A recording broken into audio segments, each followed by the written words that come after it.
E eu passei por um período entre o primeiro mandato como vice para o segundo, de ter uma doença grave, precisava de cirurgia, que precisava de tratamento. Esse processo, eu fiz algumas reflexões. E uma das reflexões me deixou tranquilo na posição que eu tenho hoje e também tranquilo o dia que eu deixar essa posição. Porque a pergunta que eu fazia no hospital era o seguinte: o que me motiva para sempre? Essa foi uma pergunta. Dentro do hospital, a resposta que veio na minha mente foi cuidar das pessoas. A partir desse propósito, eu passei a entender que cuidar do meu filho, cuidar da minha família, cuidar de uma escola ou cuidar de uma cidade é tudo a mesma coisa. A gente só está temporariamente em missões, mas tendo claro, essa clareza de propósito. E concluir com aqueles que estão nos ouvindo e reforçando que a única meta humana é a felicidade. Vocês que nos ouvam, não abram mão de buscar essa meta.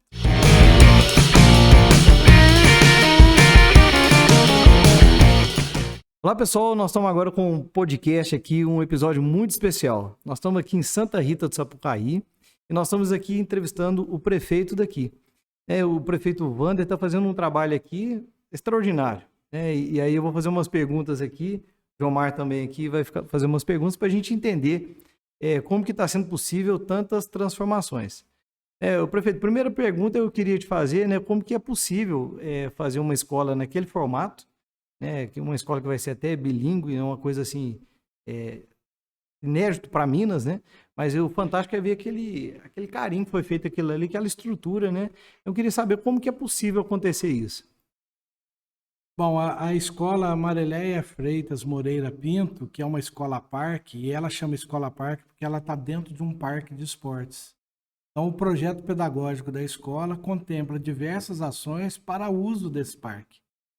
Ela tem também uma conotação de ser uma escola em tempo integral e um desafio, que é ser a primeira escola bilíngue do estado, pública do estado de Minas Gerais. A construção foi feito, lógico, um projeto adequado para aquilo que vocês viram lá, da construção da escola, e nós conseguimos construir aquela escola com uma estratégia de utilizar recursos da própria educação, com redução de despesas. E a gente sabe, muitas vezes acontece, para poder cumprir os 25% da educação, você tem que comprar rapidamente uma série de coisas que podem ser úteis, mas às vezes não é tão útil assim. Nós fizemos um planejamento bem antecipado e conseguimos, com recurso próprio, realizar essa escola. Professor Wander, poeta, engenheiro, como é que se tornou prefeito de Santa Rita? Você poderia contar essa história para nós? Jalmar, você lembra, eu fui professor seu no Instituto Nacional de Telecomunicações, tinha uma carreira acadêmica, era professor. Lá eu fiz uma carreira que eu fui tendo algumas coordenações até chegar a ser diretor-geral da instituição e diretor executivo da fundação que mantém o Instituto Nacional de Telecomunicações. Ao concluir o meu mandato, eu recebi um convite do deputado Bilac Pinto para eu ingressar na política como vice-prefeito e cuidar. Bom, aí o prefeito Jefinho, que é o prefeito que me convidou para ser vice, junto com o deputado, cuidar da Secretaria de Ciência, Tecnologia, Indústria e Comércio do município. E assim eu entrei meio sem a pretensão de. Mas eu tive um primeiro mandato com o prefeito Jefinho como vice. Ali a gente desenvolveu um projeto, talvez seja o projeto mais importante da cidade hoje, que é o projeto que se transformou num movimento chamado Cidade Criativa, Cidade Feliz, que é uma parceria do poder público com a sociedade civil. nesse campo. O segundo mandato, eu continuei como vice, e por infelicidade da comunidade, e o prefeito veio a falecer e era um prefeito carismático, popular, muito querido aqui na instituição, e eu assumi a prefeitura e agora eu estou no meu segundo mandato, submeti o meu nome à população que entendeu que eu devesse ficar mais 4 anos aqui. Então, a minha carreira foi uma carreira mais de professor e acabou caindo nessa situação. Mas aqui uma coisa curiosa. Eu estava comentando com vocês, Jomar e Kilder, e eu passei por um período entre o primeiro mandato como vice para o segundo, de ter uma doença grave, que precisava de cirurgia, que precisava de tratamento, né? E esse processo, eu fiz algumas reflexões. E uma das reflexões me deixou tranquilo na posição que eu tenho hoje e também tranquilo o dia que eu deixar essa posição. Porque a pergunta que eu fazia no hospital era o seguinte: o que me motiva para sempre? Essa foi uma pergunta. E dentro do hospital, a resposta que veio na minha mente foi cuidar das pessoas. A partir desse propósito, eu passei a entender que cuidar do meu filho, cuidar da minha família, cuidar de uma escola ou cuidar de uma cidade é tudo a mesma coisa. A gente só está temporariamente em missões, mas tendo claro, essa clareza de propósito, que é cuidar das pessoas, a gente vai ficar em paz para resolver as coisas que precisam resolver. Fazer escola bilíngue, fazer unidade básica de saúde, tudo nesse conceito. Então, o processo de saúde que eu tive antes de assumir foi importante para mim ter essa visão. Professor, desculpa chamar professor, não prefeito. Como é que surgiu a ideia da cidade criativa, cidade feliz? Compartilha isso com as pessoas e também com outros gestores que possam beber dessa ideia e, de alguma forma, executá-la em suas cidades também. Sim. Nós tivemos uma inspiração no modelo europeu da cidade criativa, que basicamente é conectar culturas com tecnologia para gerar inovação no sentido mais amplo da palavra inovação. Com esse modelo, nós reunimos as lideranças da cidade nos diversos setores do comércio, da agricultura, da indústria, da área acadêmica e voluntários, líderes voluntários escolhidos, e fizemos uma proposta de criar um festival de criatividade e inovação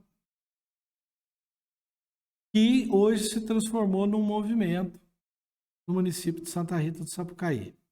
A inspiração veio da Europa, mas nós construímos aqui um modelo brasileiro, um modelo próprio nosso. Um modelo próprio nosso. É isso mesmo.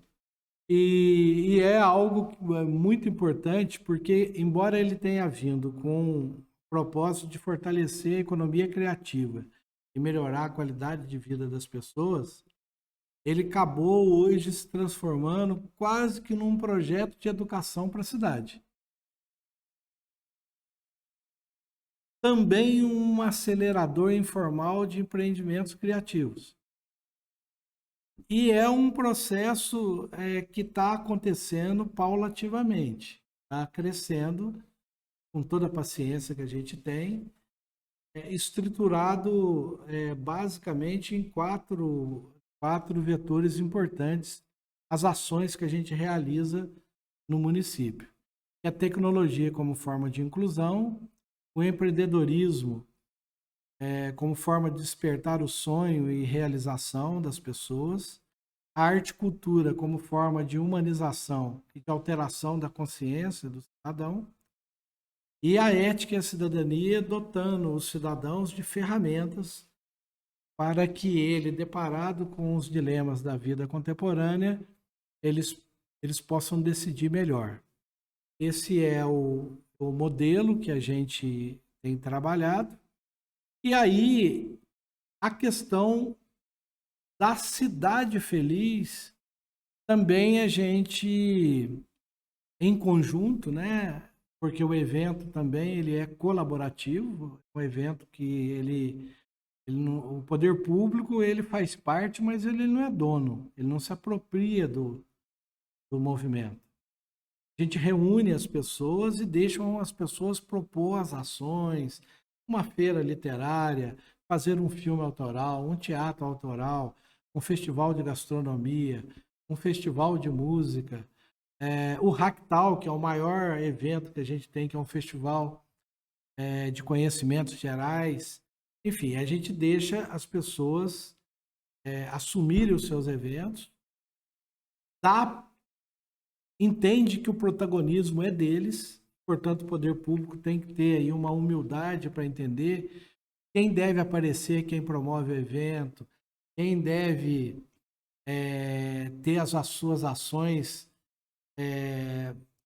fortalecidas, o promotor do evento, com a participação de indutor, muitas vezes, ou apoio do poder público. Nós construímos uma utopia na cidade, que é a de cidade feliz. A gente costuma dizer que a única meta de uma cidade é a felicidade. Portanto, tudo que acontece busca essa meta.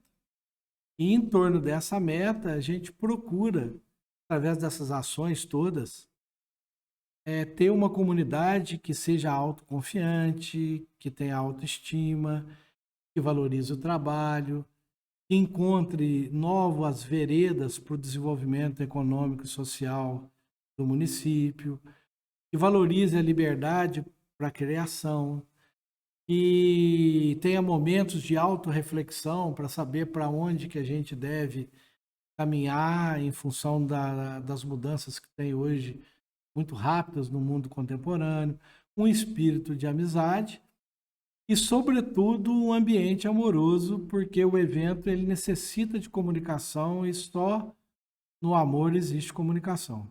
Tirou o amor fora, existe conflito.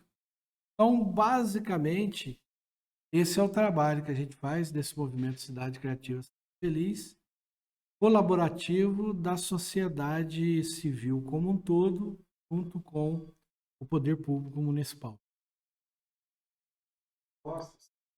Uma cidade de 200 mil habitantes como Divinópolis ou 400 mil habitantes como Montes Claros? Acho sim. Até eu entendo que aquela máxima que eu sempre coloco, que é a máxima de Francisco de Assis, que diz que a gente deve começar fazendo o necessário, depois o possível. E a hora que a gente acordar, o impossível ocorre, isso vale para qualquer tamanho, vale para um estado e vale para um país.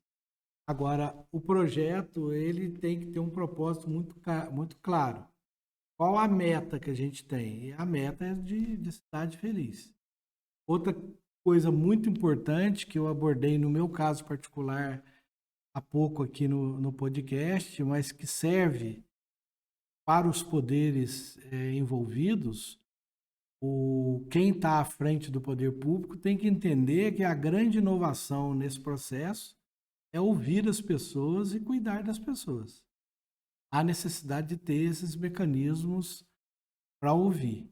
E ter também a honestidade de perseguir a meta da felicidade, ouvindo e cuidando das pessoas e ter paciência nos tempos necessários para que depois de uma ação venha outra, venha outra, venha outra, e até a humildade de entender que o que se plantou às vezes numa área da cidade vai acontecer em outra área sem ele sequer saber que está acontecendo, mas ter a consciência que foi por causa dessa primeira ação que aconteceu. A segunda, que é o que importa, que é a cidade estar viva nesse sentido e nesse propósito.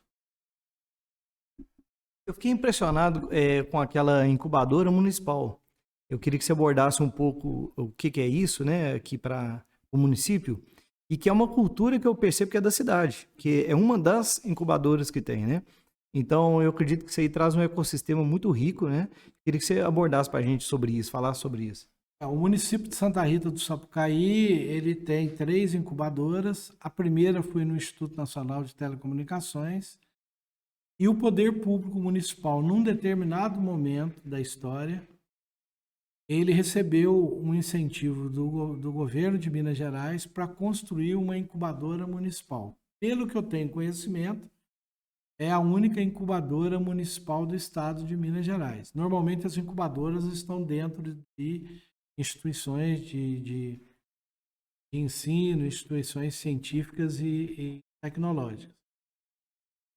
A importância das incubadoras é muito grande, porque ali você tem a oportunidade de passar os empreendimentos por um processo educacional que capacite elas a sair da incubadora de forma capacitada a enfrentar um mercado que é duro, mas também ter uma consciência que ela tem um papel social e até contribuir com a meta da felicidade do município, gerando empresas de qualidade.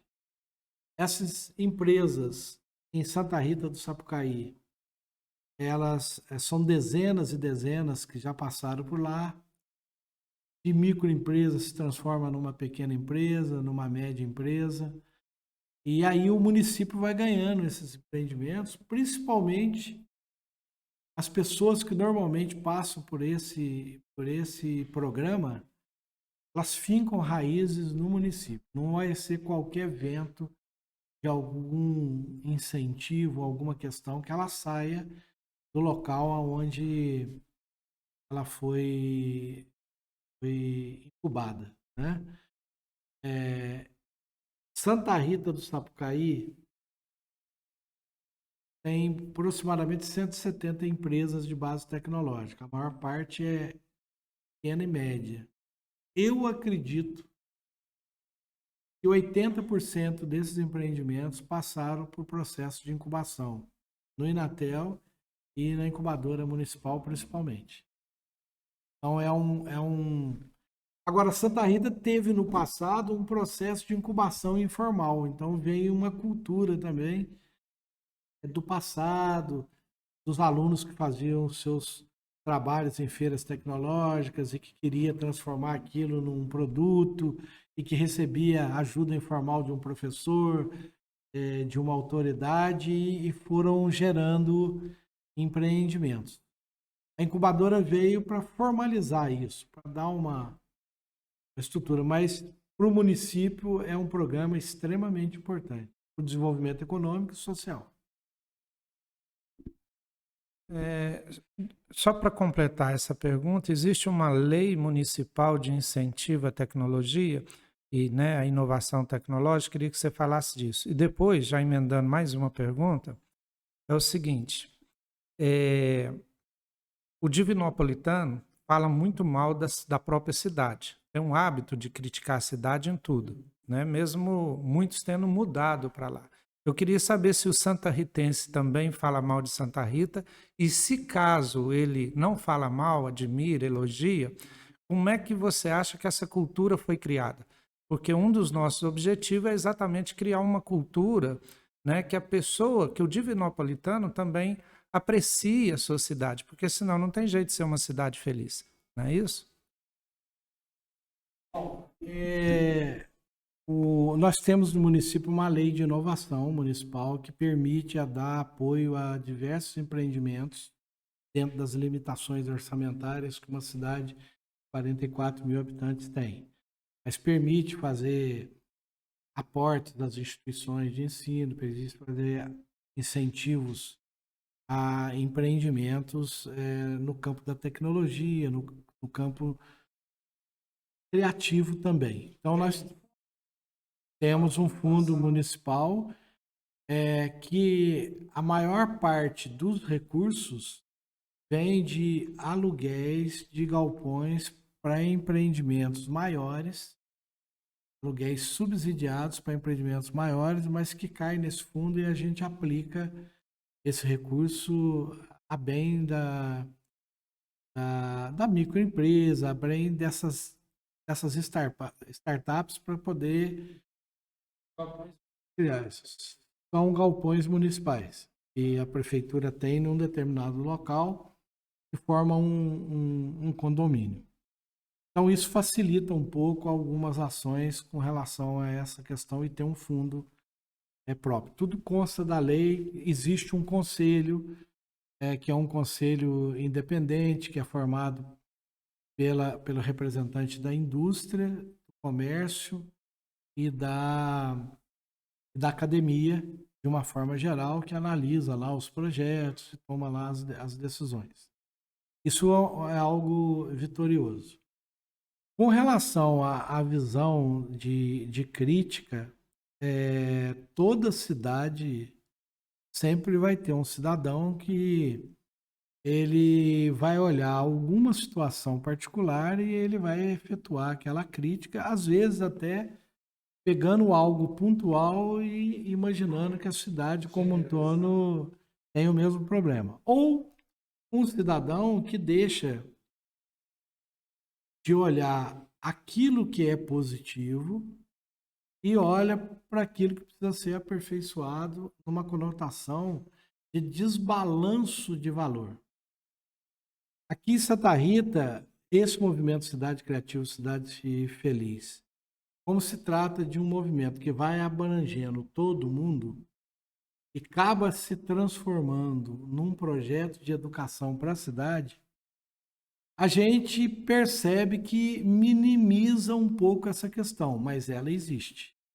Mas o que eu costumo dizer para as pessoas mais ácidas, pessoas que têm um tom muito destrutivo para a cidade, é que na realidade não é dessa forma que ela vai colaborar com o desenvolvimento da cidade. Eu me lembro aqui de um psicólogo que uma certa vez eu conheci, que ele foi fazer um processo de avaliação e ele colocou num quadro quais os pontos positivos da instituição.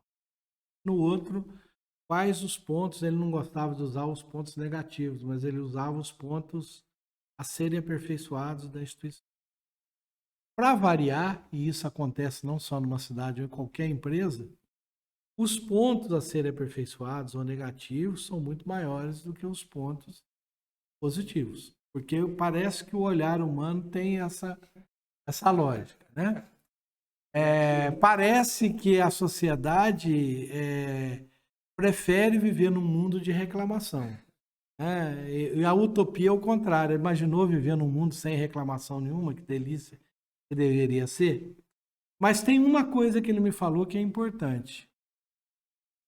Se vocês esquecerem de valorizar os pontos positivos que vocês têm e ficarem pensando só nos pontos negativos, vocês vão perder os pontos positivos e a situação da instituição ou da cidade ainda vai ficar muitas vezes pior.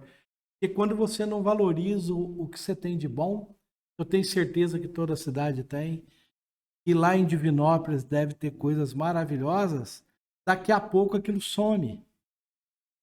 E aí a cidade vai ficar mais triste. Ela não vai ficar uma cidade minimamente adequada à convivência saudável. Então, eu sempre falo para o pessoal o seguinte, tá bom, esses pontos aqui, embora eu tenha opiniões divergentes às vezes, vamos trabalhar eles.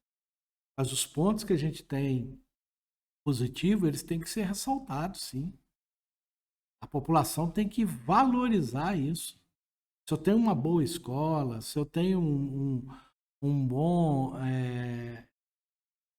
unidade de saúde, eu tenho que valorizar aquilo para não se perder.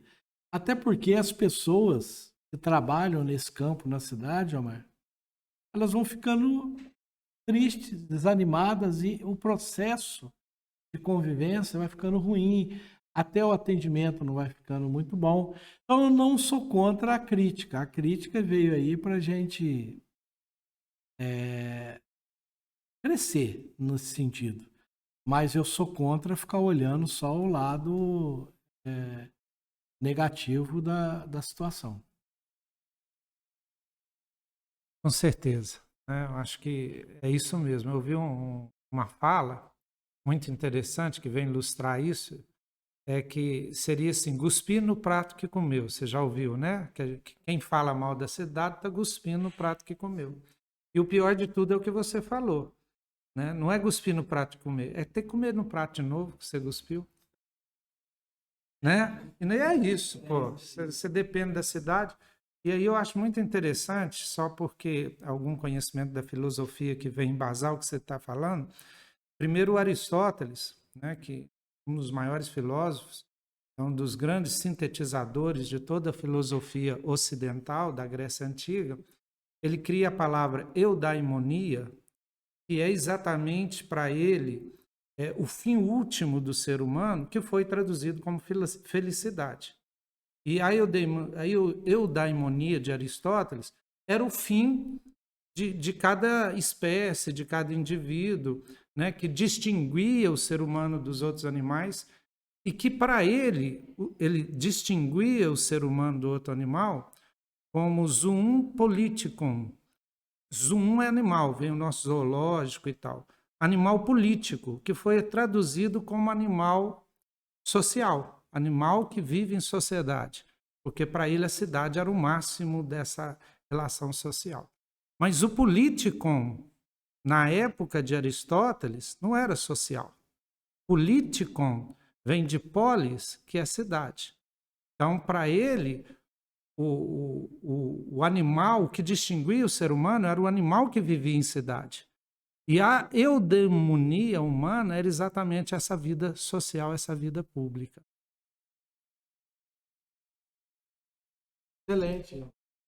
Pois é, bem interessante mesmo a gente entender que se a meta principal, né, for você deixar a cidade feliz, as pessoas felizes, aí as coisas começam a resolver, né? Você começa a enxergar um problema, você começa a resolver aquele problema e por aí cria essa cultura, né, de resolução.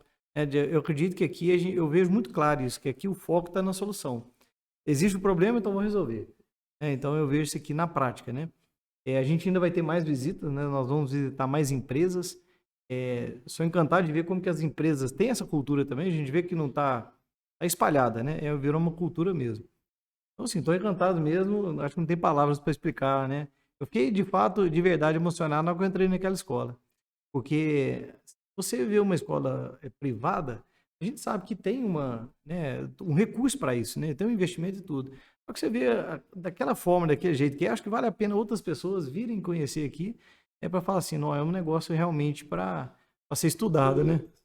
E uma vez eu estudei, eu tenho pós-graduação em planejamento educacional. E eu li um livro que está faltando aqui na minha mente o nome do autor, mas ele chamava Terceiro Professor. E esse livro dizia, basicamente, ele resumia que um bom trabalho numa escola, ele precisaria de 3 pontos importantes. É esse processo do ensino-aprendizagem. Primeiro é infraestrutura adequada. Não tem como aprender num local com calor, excesso de gente na sala de aula, banheiro inadequado, sem local para as crianças conviverem, sem uma adequação para o professor e equipamentos para o professor fazer o trabalho, não tem. Tem infraestrutura. Depois ele abordava o professor como elemento fundamental e o aluno como professor. Ele pegava esses 3 pontos. Né? Atrelado a tudo isso, tem uma passagem, lógico, de um projeto político-pedagógico adequado para os tempos que a gente vive hoje, com diversas ações. E aí é um desafio que a gente tem, né, para a formação das crianças. E os professores capacitados para executar esse projeto político-pedagógico. No finalzinho, ele aborda um pouco a questão da gestão, também é importante na questão da escola.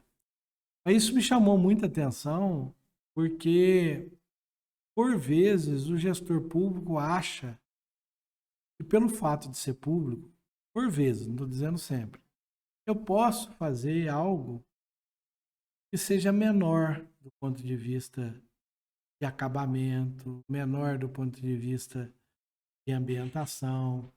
Então, ter uma escola preparada, né, com jardinagem adequada, com salas adequadas, que seja bonita, que seja...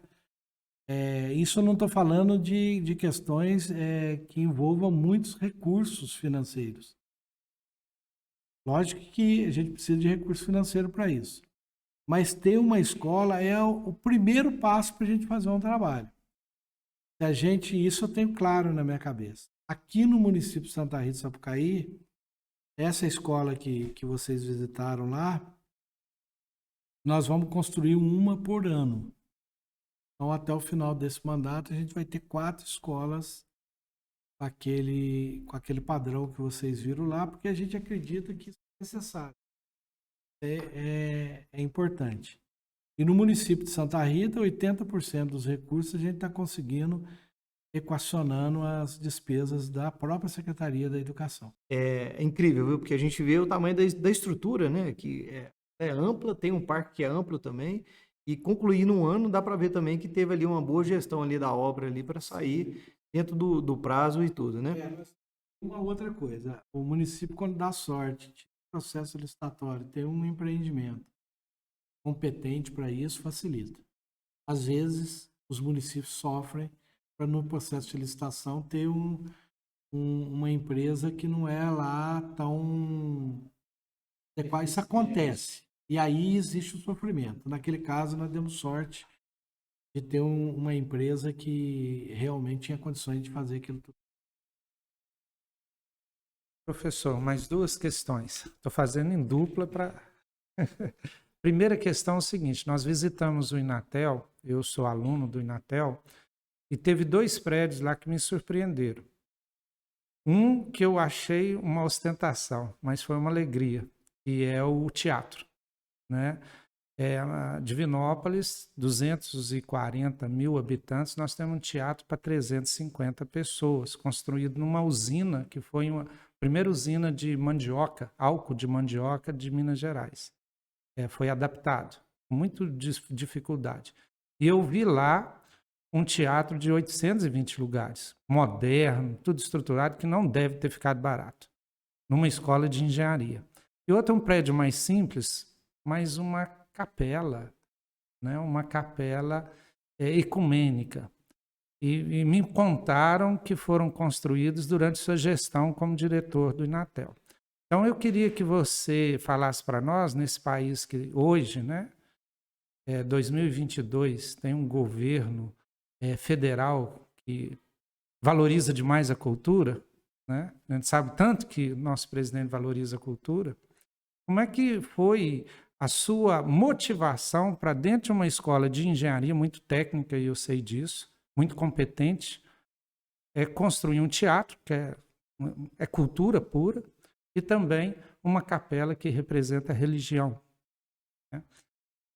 E a segunda pergunta, também muito a ver com essa primeira, é a seguinte: como é que você conseguiu mobilização social, né, para os seus projetos e principalmente para a Cidade Criativa, Cidade Feliz? Eu fui diretor eu já tinha em mente a importância de trabalhar as questões humanas e alterar um pouco a consciência do engenheiro. A tecnologia, ela está evoluindo muito rápido, né? E a escola bebe tecnologia o tempo todo, uma escola de engenharia. Mas existe um risco muito grande de você ter uma aceleração tecnológica muito grande e o sistema de pensamento não atingir. Você pega a internet, a gente percebe o tamanho do problema que é o uso disso de forma inadequada. São vários problemas que acontecem. E causa sofrimento à pessoa, sofrimento à sociedade. Então, eu tinha na cabeça que isso era necessário. Aquele prédio lá, ele foi iniciado por o diretor que me antecedeu, o professor Pedro Sérgio Monte. A escola ficou com um problema financeiro, paralisou o prédio. Quando eu assumi a direção, tinha que concluir. Aí logo eu vi que tinha que alterar esse projeto e mudar para um teatro. Porque o teatro, um auditório mais simples, com menos locais, menos lugares. O teatro, ele daria a oportunidade de você, inclusive, colaborar com o município de Santa Rita do Sapucaí com diversas ações que aquele equipamento lá permitiria. E eu entendia que a gente ia dar um salto na cultura. Foi nessa época também que eu era diretor, foi criado um programa chamado Inatel Cultural, que existe até hoje. Nesse sentido. Então aquilo vem dentro da certeza de que a arte e cultura para o engenheiro, que não é ter disciplinas ligadas a isso, mas ações aonde o engenheiro pode beber disso, a gente teria um engenheiro mais humano, mais adequado aos dilemas que a gente tem no mundo contemporâneo hoje. O centro ecumênico também vem nessa linha, né? De fazer com que o engenheiro transcenda alguns valores para entender que a engenharia é muito bonita, mas a vida é maior do que a engenharia. E que ele precisa entender esse processo. Você deve ter percebido também que teve todo um processo de paisagismo lá, tudo. Aí aquele paisagismo ele foi totalmente alterado, o jeito dele, também nessa mesma lógica de ter um ambiente agradável para essa questão. Bom, eu tenho a certeza absoluta que se uma escola de engenharia trabalha tecnologia, bebe do empreendedorismo, e isso é uma força muito importante para atender as demandas do mercado, a sociedade precisa de outras duas forças importantes. E é a arte e cultura como elemento, igual eu falei do Cidade Criativa, né, de alteração da consciência e humanização, e a ética, adotar esse pessoal com ferramentas para que eles consigam decidir melhor. Então, aquilo fez parte de uma visão de uma escola de engenharia que devesse ter essas questões para formar melhor os seus estudantes de forma mais adequada, de forma ampla, e também para colaborar com a cidade, porque aquele auditório ele mudou completamente a vida do município, né? Porque a gente passou a ter a oportunidade de ter peça de teatro autoral, de apresentar. Ele teve muita coisa, a pandemia ceifou, mas de interação mesmo. Por exemplo, Shakespeare para criança. A gente teve aqui toda uma temporada e as crianças iam da escola assistir as peças de teatro. Isso vai mudando a consciência e a gente vai indo na direção de uma cidade mais feliz. Não foi muito simples, a própria comunidade de Santa Rita, do Inatel na época, foi resistente imagina, fazer um teatro dentro de uma escola de engenharia, laboratório é mais fácil, mas também eu sou grato àquela comunidade que confiou em realizar esse projeto. Uma coisa que me marcou muito foi que na inauguração daquele teatro, o Renato Teixeira foi contratado, na época. e ele entrou no palco e a frase dele eu não esqueço nunca mais. Serve talvez de lição que resuma tudo isso. Um teatro como esse, numa escola de engenharia, significa que tem luz no fim do túnel. Isso me marcou muito. Olhou o teatro e falou assim: nossa, que teatrinho para uma cidade de 200 mil habitantes. A outra pergunta foi o que, João Marcos? Como é que você... O apoio, né, a mobilização social para os seus projetos, principalmente para o Cidade Criativa? A gente tem que ter diálogo, tem que ter abertura, tem que ter uma compreensão de que a força está na colaboração. E ter a humildade de não querer ser dono do projeto.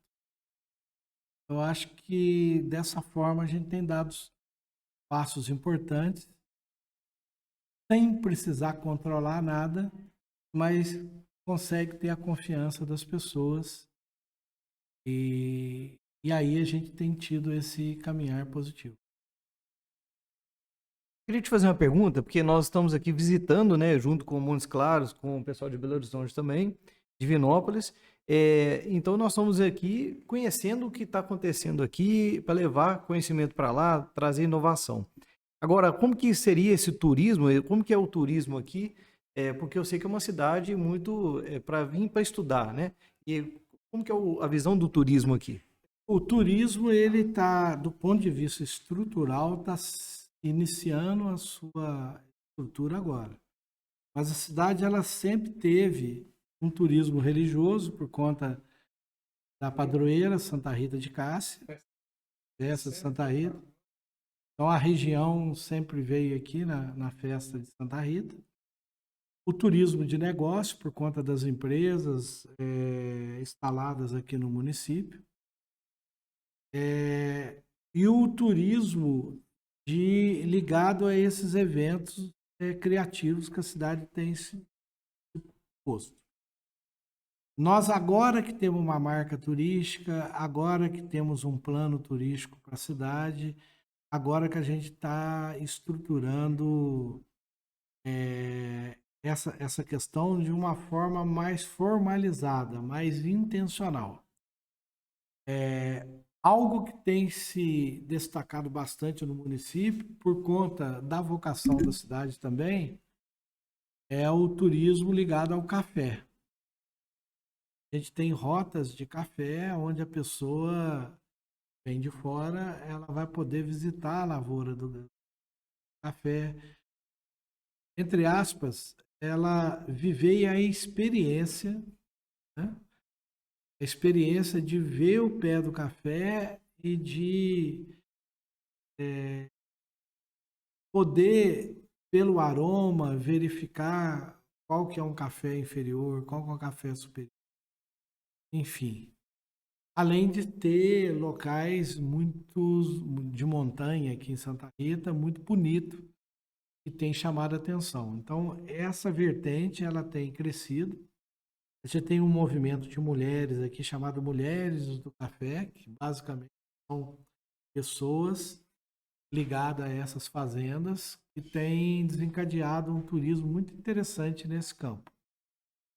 E os outros, o turismo de eventos, o turismo de negócio, a gente está ainda engatinhando, existe o turismo, mas a gente está estruturando de forma mais profissional recentemente, com um plano recente que nós construímos aqui para o município. Então talvez nós estamos estreando esse projeto aí, né, João? Bom, eu quero agradecer, né, o seu tempo, a sua experiência, esse olhar diferente, né, de gestão, esse olhar de cuidado. Ficou muito claro para mim a questão do propósito, né? Naquele momento que você precisava de cuidado, veio na sua cabeça que você precisava de cuidar das pessoas. E isso ficou forte e, sem dúvida, isso não é promessa, é prática. Então, quero parabenizar tudo isso que a gente está conhecendo aqui e agradecer essa oportunidade Porque com certeza, toda vez que a gente faz uma viagem, a gente volta diferente. Mas aqui nós estamos voltando muito diferente, né? Porque a gente consegue ver muitas coisas, assim, incríveis, né? Eu estou encantado, parabéns. Eu acho que, da mesma forma que o Renato Teixeira falou, né, que um teatro daquele, uma escola de engenharia, ele viu uma luz no fim do túnel, conhecendo o engenheiro, poeta, prefeito, professor, a gente tem certeza, né, dessa luz no fim do túnel, inclusive para o nosso Brasil, né? É bom conhecer exemplos de prefeito e de cidades igual Santa Rita, que acaba se tornando um exemplo para a gente correr e perseguir, né? O que você já conquistou, você está de parabéns. É uma alegria ter sido seu aluno, uma alegria ter voltado aqui em Santa Rita e ver como é que aqui continua sendo modelo, né? Sendo luz para iluminar o caminho que a gente tem a trilhar. Muito obrigado, Wander. Queria agradecer, Gilmar, e Kilder, a missão, a vocês, essa troca de ideias e até a oportunidade da gente mostrar esse trabalho singular aqui na cidade no sul de Minas Gerais, de 44 mil habitantes, e concluir com aqueles que estão nos ouvindo e reforçando que a única meta humana é a felicidade. Vocês que nos ouvam, não abram mão de buscar essa meta. Obrigado.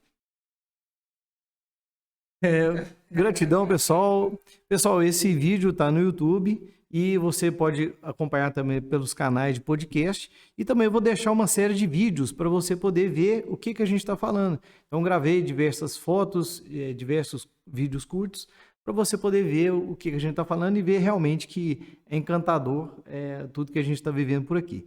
Então, é isso aí, gratidão, muito obrigado pelo seu tempo. Parabéns e até breve. Quem sabe um dia a gente volta aqui para ver mais coisa acontecendo.